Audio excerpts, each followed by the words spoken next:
சைப்ராக் பேபிஸ்னு ஒன்று இருக்குது, CYBORG.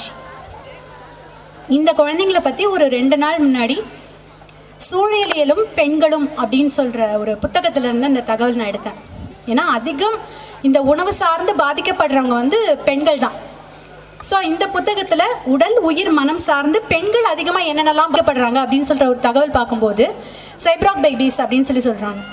இதில் இந்த குழந்தைங்க எப்படி பிறக்க ஆரம்பிச்சிட்டாங்க, எப்படி இருப்பாங்கன்னா அவங்களோட உடம்புல செல் மாதிரியே பிளாஸ்டிக் துகள்கள் நிறைய இருக்கும்.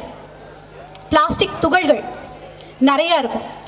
நிறைய பிறக்க ஆரம்பிச்சிட்டாங்க அந்த மாதிரி குழந்தைகள். இந்த மாதிரி குழந்தைகள் பிறந்தா என்னங்க, எனக்கு எந்த பிரச்சனையும் இல்லை அப்படின்னா என்னென்னா, நம்ம என்னதான் சித்த மருத்துவம் சொன்னாலும் நேச்சுரோபதி மருத்துவம் சொன்னாலும் யோகா ஆசனாஸ் என்ன சொல்லி கொடுத்தாலும் இந்த குழந்தைகளுக்கு அதற்கான ஏற்பு திறன் ரொம்ப கம்மியாக இருக்கும். ஒரு வியாதியிலிருந்து வெளியில் வரத்துக்கோ இல்லை அதை கிரகிச்சு வாழ்வியல் முறையாக மாற்றுறதோ ரொம்ப கம்மியாக இருக்கும், ரொம்ப சேலஞ்சாக இருக்கும். ஸோ அந்த மாதிரி குழந்தைங்களுக்கு நம்ம என்ன விடை வச்சுருக்கோம்?